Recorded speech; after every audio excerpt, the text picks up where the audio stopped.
The euro, the eurozone, the European economy, and how it affects us. Do you really understand it? Because I pretend to. I play an expert on TV. Alex Jashevsky, though, is an international finance expert, aren't you? Oh. Now, the cosmetics of this are great fun. I see there's Sarkozy avoiding Cameron's handshake, and Britain doesn't join. Britain, was it Britain, Hungary, the Czechs, and the Swedes, the four countries that wouldn't go along with this new treaty. What's going on there? I mean, is the euro going to end? Is Europe going to collapse? It certainly looks like that after this week. I mean, there was an opportunity, I think, for Merkel to show some real leadership, to take the decisions or suggest that actions be taken that, while unpalatable, are necessary. Yeah.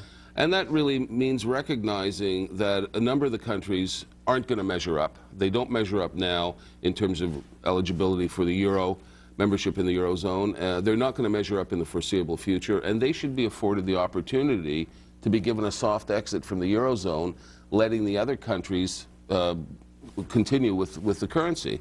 The folks that can't make it are the Greeks, the Irish, the Portuguese, and quite possibly the Spanish as well. It really was the week where decisions like that had to be taken. And I think what we're looking at now down the road, after this, another bout of incrementalism by the Europe's leaders, is the risk of something far worse happening. Being? These rotating attacks on local bond markets aren't going to stop.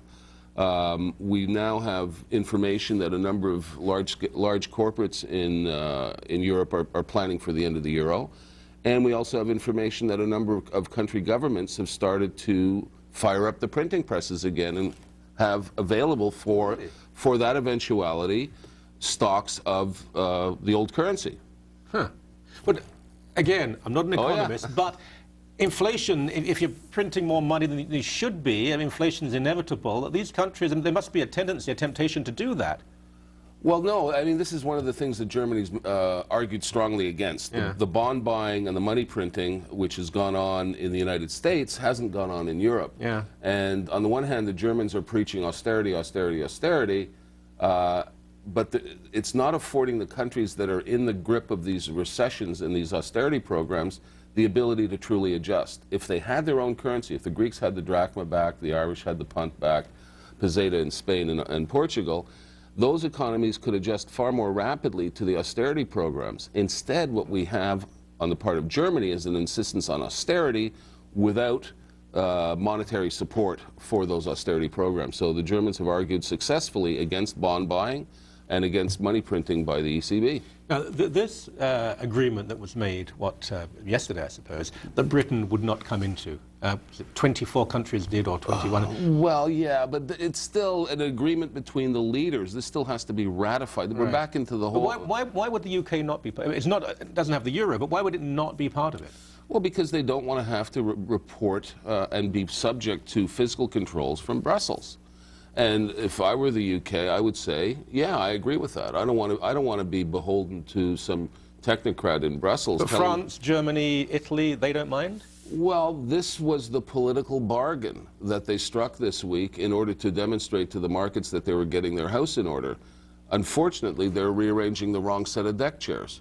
This should have come after you determine who actually can qualify for the euro. And it's clear that the Greeks, the Irish, the Portuguese are dragging the rest of the eurozone into a hole, and that hole includes credit rating downgrades. It includes the inability of the Sovereign Debt Management Fund, the EFSF, to raise money in the last couple of weeks.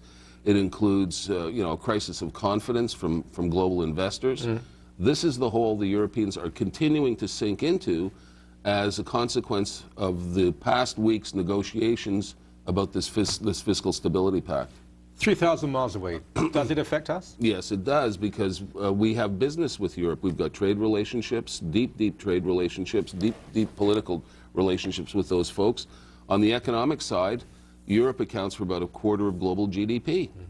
If they go into recession, as they are, they will be in recession in 2012, we will be affected. The Canadian economy will suffer some headwinds as a consequence of that, as will the U.S. economy, as will the Chinese economy. And to some extent, these risks become self-reinforcing.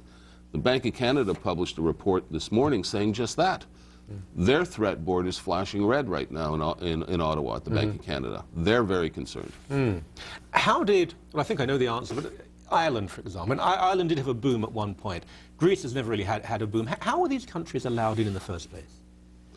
Well, the Irish did qualify on a legitimate basis. The problem in Ireland stemmed from the fact that they allowed a housing boom to continue unbridled, and there was a lot of malinvestment in housing and real estate development in Ireland.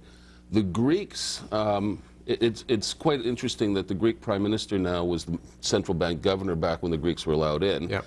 And I'm sure was aware of some of the manipulations that were undertaken with the assistance of Goldman Sachs to make it appear that the Greek debt load was lower than 60% of GDP. They lied?